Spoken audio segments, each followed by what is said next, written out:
Terdakwa 6 Muhammad Amar Akbar alias Amar Suni oleh karena itu dengan pidana penjara selama 7 tahun dan pidana denda sejumlah 1 miliar rupiah yang harus dibayar dalam jangka waktu 1 bulan dan dapat diperpanjang untuk paling lama 1 bulan sejak putusan berkekuatan hukum tetap.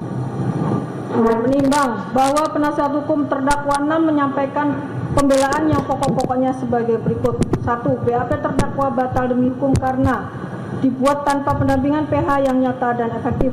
Terhadap pembelaan tersebut, majelis hakim mempertimbangkan bahwa berdasarkan keterangan saksi Mario, terdakwa 6 menyatakan menolak didampingi oleh penasihat hukum pada saat penyidikan meskipun telah disediakan penasihat hukum penyidik, dan terdakwa 6 telah didampingi oleh penasihat hukum selama proses persidangan. Berdasarkan keterangan ahli Richard Marolop Nainggolan, tersangka diperbolehkan untuk menolak didampingi oleh penasihat hukum. Dibuat di bawah tekanan, ancaman, dan intimidasi. Terhadap pembelaan tersebut, majelis hakim pertimbangkan bahwa berdasarkan keterangan saksi FX Sagala, saksi Arif Budianto, saksi Rani Iswahyudi, saksi Bambang Setiadi, dan saksi Yosi Januar di persidangan yang diberikan di bawah sumpah, yang menerangkan bahwa tidak ada kekerasan terhadap terdakwa 6 pada saat penyidikan, dan keterangan terdakwa 6 adalah keterangan yang diberikan sendiri oleh terdakwa 6 tanpa adanya arahan atau paksaan dari siapapun. Dicabut di muka persidangan dengan alasan yang sah dan didukung fakta. Terhadap pembelaan tersebut, majelis hakim mempertimbangkan bahwa terdakwa 6 telah mencabut keterangan yang diberikan pada saat penyidikan dan fakta hukum di persidangan berdasarkan pada keterangan para saksi yang telah disumpah dan keterangan para terdakwa yang diberikan di depan persidangan sebagaimana tertulis dalam berita acara sidang. Mengandung keterangan tempat pemeriksaan yang tidak benar. Terhadap pembelaan tersebut, majelis hakim mempertimbangkan bahwa majelis hakim hanya akan mengambil fakta-fakta hukum sebagaimana keterangan para saksi, keterangan para ahli, alat bukti surat yang dihadirkan oleh penuntut umum maupun oleh terdakwa 6, dan keterangan para terdakwa yang diberikan selama proses persidangan di Pengadilan Negeri Jakarta Pusat. 2. Barang bukti tidak sah karena diperoleh melalui penggeledahan yang tidak memenuhi prosedur KUHP dan tidak ada berita acara penggeledahan yang sah. Terhadap pembelaan tersebut, majelis hakim mempertimbangkan bahwa kewenangan majelis hakim adalah memeriksa, mengadili, memutus pokok perkara yang merupakan tindak pidana yang dilakukan oleh terdakwa 6 dan bukan mengenai prosedur penggeledahan. Tidak ada berita acara serah terima barang bukti yang sah. Terhadap pembelaan tersebut, majelis hakim mempertimbangkan bahwa kewenangan majelis hakim adalah memeriksa, mengadili, dan memutus pokok perkara yang merupakan tindak pidana yang dilakukan oleh terdakwa 6 dan bukan mengenai prosedur serah terima barang bukti. Tidak terbukti barang bukti melekat pada atau berada dalam penguasaan eksklusif terdakwa. Terhadap pembelaan tersebut, majelis hakim mempertimbangkan bahwa berdasarkan keterangan ahli Richard Marolop Nainggolan di persidangan yang menerangkan bahwa tidak mutlak ditemukan narkotika pada pelaku tindak pidana narkotika, namun harus ada korelasi dengan barang bukti berupa narkotika. Tidak adanya barang bukti bukan berarti yang bersangkutan tidak bisa dijadikan tersangka. Sebagaimana dalam pertimbangan pasal bahwa antara terdakwa 1, terdakwa 2, terdakwa 3, terdakwa 4, terdakwa 6, dan terdakwa 5 dan terdakwa 6 memiliki hubungan atau korelasi satu sama lain sehingga mereka menjadi perantara narkotika dari satu ke yang lainnya, baik ke sesama para terdakwa maupun ke orang lain yang ada di dalam rutan tersebut. 3. Unsur-unsur pasal 114 ayat 2 tidak terpenuhi karena tidak ada bukti sah tentang kegiatan penawaran, penjualan, atau perantaraan jual beli. Berat sabu yang ditemukan di bawah 5 gram sehingga unsur kualifikasi ayat 2 tidak terpenuhi. Tidak ada bukti permufakatan jahat yang sah dan terverifikasi. Terhadap pembelaan tersebut, majelis hakim mempertimbangkan bahwa majelis hakim telah mempertimbangkan tindak pidana yang terbukti atas perbuatan terdakwa 6, yaitu telah terpenuhi seluruh unsur-unsur dalam pasal 114 ayat 2 junto pasal 132 ayat 1 Undang-Undang Republik Indonesia nomor 35 tahun 2009 tentang narkotika sebagaimana dalam fakta persidangan. 4. Bahwa jika dianggap terbukti memiliki narkotika berdasarkan seluruh fakta dan keterangan ahli, terdakwa adalah penyalahguna atau pecandu sesuai dengan pasal 54 103 Undang-Undang Nomor 35 Tahun 2009 wajib direhabilitasi dan bukan dipidana sebagai pengedar. Terhadap pembelaan tersebut, majelis hakim mempertimbangkan bahwa terbuktinya perbuatan terdakwa 6 adalah sebagai perantara jual beli sebagaimana unsur pasal 114 ayat 2 Undang-Undang RI Nomor 35 Tahun 2009 tentang narkotika dan telah dipertimbangkan oleh majelis hakim. 5. Bahwa tidak ditemukan barang bukti berupa sabu dan ganja yang melekat pada dirinya pada penggeledahan pertama dan penggeledahan kedua. Ditemukan barang bukti tidak disaksikan langsung oleh terdakwa. Terhadap pembelaan tersebut, majelis hakim mempertimbangkan bahwa di dalam KUHP tidak ada keharusan bahwa penggeledahan harus disaksikan langsung oleh terdakwa. 6. Bahwa barang bukti berdasarkan pernyataan pejabat Direktorat Jenderal Pemasyarakatan Bapak Marsudi dengan barang bukti dalam fakta persidangan tidak sesuai dan barang bukti yang diklarifikasi Bapak Marsudi tidak ada dalam barang bukti penyitaan. Terhadap pembelaan tersebut, majelis hakim mempertimbangkan bahwa majelis hakim akan mempertimbangkan barang bukti sebagaimana yang dihadirkan di persidangan. 7. Bahwa barang bukti berupa rekaman video dan foto yang ditampilkan oleh jaksa penuntut umum tidak dilakukan uji forensik digital sehingga pembuktiannya patut dilakukan. Terhadap pembelaan tersebut, majelis hakim mempertimbangkan bahwa atas video atau foto yang diperlihatkan di persidangan, para terdakwa tidak membantah bahwa orang yang ada di dalam video tersebut atau foto tersebut adalah para terdakwa.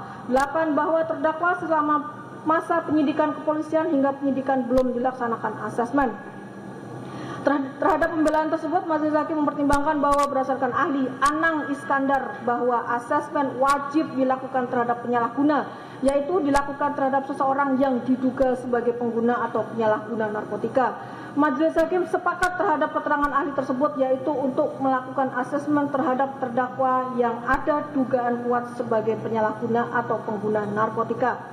Namun dalam perkara Aqua, majelis hakim tidak memiliki keyakinan bahwa para terdakwa adalah sebagai pengguna atau penyalahguna narkotika bagi diri sendiri, sehingga majelis hakim tidak memerintahkan untuk dilakukan asesmen. 9. Bahwa terdakwa pernah dihukum 3 kali dalam kasus narkotika sebagai penyalahguna bagi diri sendiri dan pernah diasesmen dan direhabilitasi. Terhadap pembelaan tersebut, majelis hakim telah mempertimbangkan dalam pertimbangan bukti surat dari terdakwa 6, yaitu berdasarkan putusan Mahkamah Agung nomor 1801K/Pitsus/2025 yang dalam amar putusannya menyatakan bahwa terdakwa 6 terbukti tanpa hak atau melawan hukum membeli narkotika golongan 1 bukan penyalahguna bagi diri sendiri. 10. Bahwa terdakwa tulang punggung keluarga. Terhadap pembelaan tersebut, majelis hakim mempertimbangkan bahwa peran terdakwa 6 sebagai tulang punggung seharusnya menjadikan terdakwa 6 bekerja dengan sungguh-sungguh untuk menafkahi keluarganya dan bukan melakukan pengulangan tindak pidana yang konsekuensinya telah diketahui oleh terdakwa 6. 11. Bahwa terdakwa punya anak kecil yang masih membutuhkan sosok seorang ayah.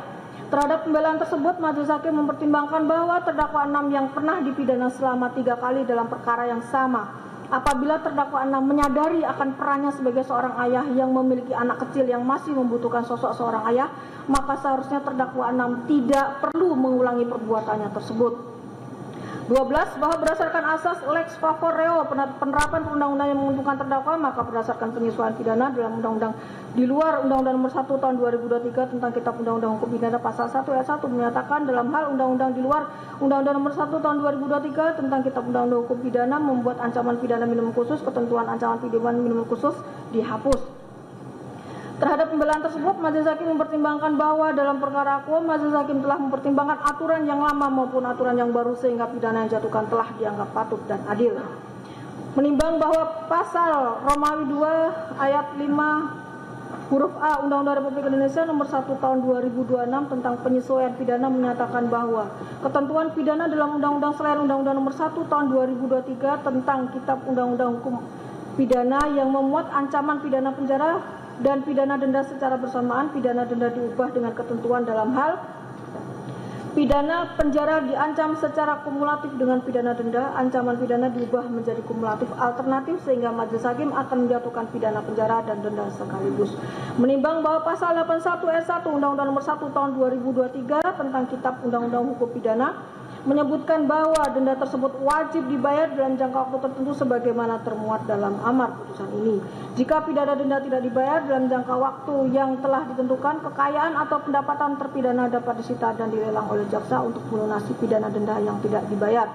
Menimbang bahwa selanjutnya dalam pasal 82 Undang-Undang Republik Indonesia Nomor 1 Tahun 2026 tentang penyesuaian pidana menyebutkan bahwa jika penyitaan dan pelelangan kekayaan atau pendapatan tidak cukup atau tidak memungkinkan untuk dilaksanakan, pidana denda yang tidak dibayar tersebut diganti dengan pidana penjara yang lamanya menyesuaikan dengan pidana penjara pengganti sebagaimana dalam lampiran 3 Undang-Undang Republik Indonesia Nomor 1 Tahun 2026 tentang penyesuaian pidana.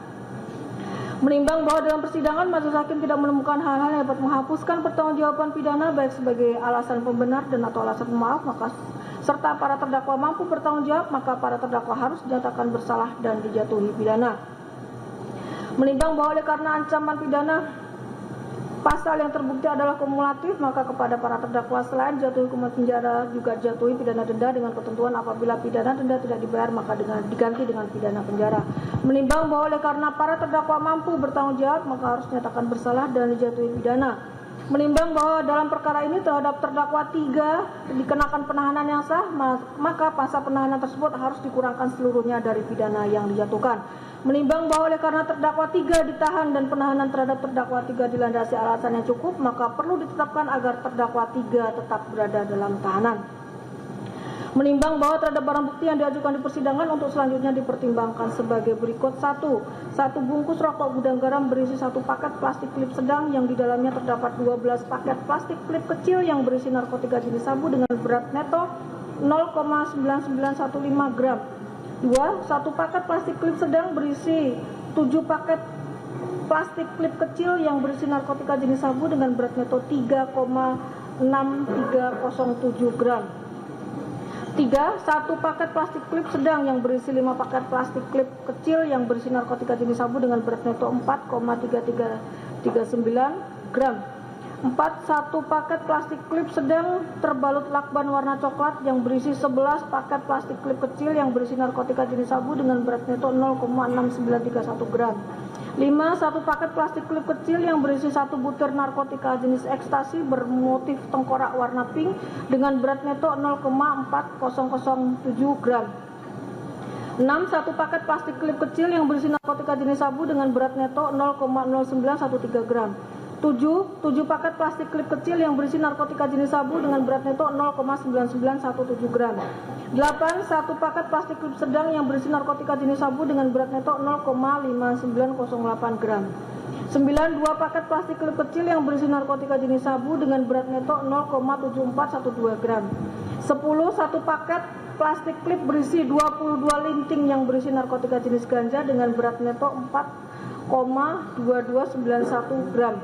11. 1 paket plastik klip berisi 42 linting yang berisi narkotika jenis ganja dengan berat neto 10,6494 gram. Oleh karena merupakan barang yang dilarang dalam peredarannya, maka perlu ditetapkan agar barang putih tersebut dirampas untuk dimusnahkan. 12. 1 unit handphone merek Infinix warna hitam. 13. 1 unit handphone merek Samsung warna hitam. 14. 1 unit handphone merek Oppo warna biru. 15. 1 unit handphone merek Infinix warna hitam. 16. 1 unit handphone merek Oppo warna putih. 17. 1 unit handphone merek Infinix warna putih. 18. Uang sejumlah Rp233.000 di dalam aplikasi Dana. Oleh karena barang bukti tersebut adalah alat atau sarana yang digunakan oleh para terdakwa untuk melakukan kejahatan dan memiliki nilai ekonomis, maka barang bukti tersebut dirampas untuk negara. 19. 1 timbangan merek elektrik warna silver. Oleh karena barang bukti tersebut adalah alat atau sarana yang digunakan oleh terdakwa untuk melakukan kejahatan dan tidak memiliki nilai ekonomis, maka barang bukti tersebut dimusnahkan. 20. 1 buah flash disk berisi video penggeledahan kamar terdakwa 6 Muhammad Amar Akbar dan foto terdakwa 6 memegang tas kecil atau pons warna putih. 21. 7 lembar cat antara terdakwa Muhammad Amar Akbar dan Dr. Kamelia. Oleh karena berkaitan dengan perkara ini, maka terhadap status barang bukti tersebut tetap terlampir dalam berkas perkara. Menimbang bahwa sebagaimana pasal 54 ayat 1 Undang-Undang Nomor 1 Tahun 2023 tentang Kitab Undang-Undang Hukum Pidana, sebelum menjatuhkan putusan, majelis hakim akan mempertimbangkan hal-hal berikut dalam pemidanaan, yaitu menimbang bahwa bentuk kesalahan pelaku tindak pidana, yaitu bahwa perbuatan para terdakwa yang telah tanpa hak dan melawan hukum menjadi perantara dalam jual beli narkotika golongan 1 tersebut terjadi karena adanya suatu kehendak yang merupakan sikap batin dari para terdakwa pada saat yang bersangkutan melakukan perbuatannya terdapat maksud dan atau dengan maksud untuk melakukan perbuatan yang dilarang, yaitu tanpa hak dan melawan hukum menjadi perantara dalam jual beli narkotika golongan 1 dilakukan dengan sengaja. Menimbang bahwa cara melakukan pidana oleh para terdakwa, yaitu para terdakwa mengulangi tindak pidana pada saat masih berada dalam menjalani masa pidana di dalam rutan, sehingga para terdakwa tidak jera atas pidana yang sedang dijalaninya. Menimbang bahwa untuk menjatuhkan pidana terhadap para terdakwa, maka perlu dipertimbangkan terlebih dahulu keadaan yang memberatkan dan meringankan para terdakwa. Keadaan yang memberatkan, perbuatan para terdakwa dapat merusak masyarakat, khususnya efek kerusakan yang timbul bagi generasi muda akibat penyalahgunaan narkotika. Para terdakwa tidak berterus terang di persidangan, para terdakwa sedang menjalani pidana. Keadaan yang meringankan, para terdakwa berlaku sopan sehingga mempermudah proses persidangan. Para terdakwa menyesal dan berjanji tidak mengulangi lagi. Para terdakwa masih muda dan diharapkan memiliki kesempatan untuk menjadi lebih baik. Menimbang bahwa oleh karena para terdakwa jatuhi pidana, maka haruslah dibebani untuk membayar biaya perkara. Mengingat pasal 114 ayat 2 junto pasal 132 ayat 1 Undang-Undang Republik Indonesia nomor 35 tahun 2009 tentang narkotika, junto Undang-Undang Republik Indonesia nomor 1 tahun 2006 tentang penyesuaian pidana dan Undang-Undang nomor 8 tahun 1981 tentang hukum acara pidana serta peraturan perundangan yang bersangkutan. Mengadili: 1. Menyatakan terdakwa 1 Asep bin Sarikin, terdakwa 2 Ardian Prasetyo bin Ari Ardi, terdakwa 3 Andi Mualim alias Ko Andi, terdakwa 4 Ade Chandra Maulana bin Mursaleh, terdakwa 5 Muhammad Rifaldi, dan terdakwa 6 Muhammad Amar Akbar tersebut di atas terbukti secara sah dan meyakinkan bersalah melakukan tindak pidana permufakatan jahat tanpa hak dan melawan hukum menjadi perantara dalam jual beli golongan narkotika golongan 1 beratnya melebihi 5 gram sebagaimana dalam dakwaan primer. 2. Menjatuhkan pidana kepada terdakwa 1 Asep bin Sarikin dan terdakwa 4 Ade Chandra Maulana bin Mursaleh oleh karena itu dengan pidana penjara masing-masing selama 4 tahun dan pidana denda masing-masing sejumlah 1 miliar rupiah yang harus dibayar dalam jangka waktu 1 bulan dan dapat diperpanjang untuk paling lama 1 bulan sejak putusan berkekuatan hukum tetap. Terdakwa 2 Ardian Prasetyo bin Ari Ardi oleh karena itu dengan pidana penjara selama 5 tahun dan pidana denda sejumlah 1 miliar rupiah yang harus dibayar dalam jangka waktu 1 bulan dan dapat diperpanjang untuk paling lama 1 bulan sejak putusan berkekuatan hukum tetap. Terdakwa 3 Andi Mualim alias Ko Andi dan terdakwa 5 Muhammad Rifaldi oleh karena itu dengan pidana penjara selama 6 tahun dan pidana denda sejumlah 1 miliar rupiah yang harus dibayar dalam jangka waktu 1 bulan dan dapat diperpanjang untuk paling lama 1 bulan sejak putusan berkekuatan hukum tetap. Terdakwa 6 Muhammad Amar Akbar alias Amar Suni oleh karena itu dengan pidana penjara selama 7 tahun dan pidana denda sejumlah 1 miliar rupiah yang harus dibayar dalam jangka waktu 1 bulan dan dapat diperpanjang untuk paling lama 1 bulan sejak putusan berkekuatan hukum tetap. 3. Menetapkan jika pidana denda tidak dibayar dalam jangka waktu yang telah ditentukan, kekayaan atau pendapatan para terpidana dapat disita dilelang untuk melunasi pidana denda yang tidak dibayar. Apabila hasil penyitaan dan pelelangan kekayaan atau pendapatan tidak cukup atau tidak memungkinkan untuk dilaksanakan, pidana denda yang tidak dibayar tersebut diganti dengan pidana penjara masing-masing selama 190 hari. 4. Menetapkan masa penahanan yang telah dijalani terdakwa 3 Andi Mualim alias Ko Andi dikurangkan seluruhnya dari pidana yang dijatuhkan. 5. Menetapkan terdakwa 3 Andi Mualim alias Ko Andi tetap ditahan. 6. Menetapkan barang bukti berupa 1 bungkus rokok gudang garam berisi 1 paket plastik klip sedang yang di dalamnya terdapat 12 paket plastik klip kecil yang berisi narkotika jenis sabu dengan berat neto 0,9915 gram. 2. 1 paket plastik klip sedang yang berisi 7 paket plastik klip kecil yang berisi narkotika jenis sabu dengan berat neto 3,6307 gram.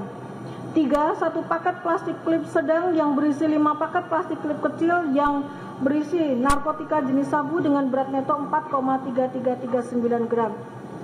4. 1 paket plastik klip sedang berbalut lakban warna coklat yang berisi 11 paket plastik klip kecil berisi narkotika jenis sabu dengan berat neto 0,6931 gram. 5. 1 paket plastik klip kecil yang diduga berisi 1 butir narkotika jenis ekstasi bermotif tengkorak berwarna pink dengan berat neto 0,4007 gram. 6. 1 paket plastik klip kecil yang berisi narkotika jenis sabu dengan berat neto 0,0913 gram. 7 paket plastik klip kecil yang berisi narkotika jenis sabu dengan berat neto 0,9917 gram. 8. 1 paket plastik klip sedang yang diduga berisi narkotika jenis sabu dengan berat neto 0,5908 gram. 9. 2 paket plastik klip kecil yang berisi narkotika jenis sabu dengan berat neto 0,7412 gram. 10. 1 paket plastik klip berisi 22 linting berisi narkotika jenis ganja dengan berat neto 4,2291 gram. 11. Satu paket plastik klip berisi 42 linting berisi narkotika jenis ganja dengan berat neto 10,6494 gram. 12. Satu timbangan elektrik warna silver dimusnahkan. 13. Satu unit handphone merek Infinix warna hitam. 14. Satu unit handphone merek Samsung warna hitam. 15. Satu unit handphone merek Oppo warna biru. 16. Satu unit handphone merek Infinix warna hitam. 17. Satu unit handphone merek Oppo warna putih. 18. Satu unit handphone merek Infinix warna putih. 19. Uang sejumlah 233.000 di dalam aplikasi Dana dirampas untuk negara. 20. Satu buah flash disk berisi video penggeledahan kamar terdakwa Muhammad Amar Akbar dan foto terdakwa memegang tas kencil atau pons warna putih. 21. 7 lembar chatting antara Muhammad Amar Akbar dan Dr. Kamelia tetap terlampir dalam berkas perkara. 7. Membebankan kepada para terdakwa membayar biaya perkara masing-masing sejumlah Rp5.000. Demikian diputuskan dalam musyawarah Majelis Hakim Pengadilan Negeri Jakarta Pusat pada hari Senin tanggal 20 April 2026 oleh Dwi Eda Rahma sebagai hakim anggota, Sabtono SMH dan Dr. Ida Satriani SMH masing-masing sebagai hakim anggota, dan diucapkan dalam sidang terbuka untuk umum pada hari Kamis tanggal 23 April 2026 oleh Hakim Ketua dengan didampingi hakim anggota tersebut, dibantu oleh Wiguna Dewi Irmawati SMM Panitra Pengganti pada Pengadilan Negeri Jakarta Pusat, serta dihadiri oleh ZM Yedi Rosalita SMH, Wilhelmina Manuhutu SMH, dan Ardia Asim SH penuntut umum, dan para terdakwa didampingi penasihat hukumnya. Gitu ya. Jadi putusan majelis hakim ini belum bersifat final. Majelis hakim ini belum bersifat final. Jika saudara terdakwa tidak puas, bisa mengajukan upaya hukum ke Pengadilan Tinggi Jakarta. Ya. Ya, begitu juga hak dengan penuntut umum. Boleh juga pikir-pikir dalam waktu 7 hari. Jika dalam waktu 7 hari saudara tidak menentukan sikap, berarti saudara dianggap menerima putusan. Ya, ini belum final. Kalau saudara mengajukan upaya hukum banding, nanti di sana bisa diperbaiki, dibatalkan, atau dikuatkan. Kalau saudara tidak puas dengan putusan dari Pengadilan Tinggi Bandung, saudara bisa mengajukan kasasi ke Mahkamah Agung dan bisa dikuatkan, bisa diperbaiki, atau bisa dibatalkan. Itu hak saudara. Silakan saudara konsultasi ke penasihat hukumnya. Konsultasi dulu apakah mau pikir-pikir atau menerima putusan atau upaya hukum banding ke Pengadilan Tinggi Jakarta Pusat.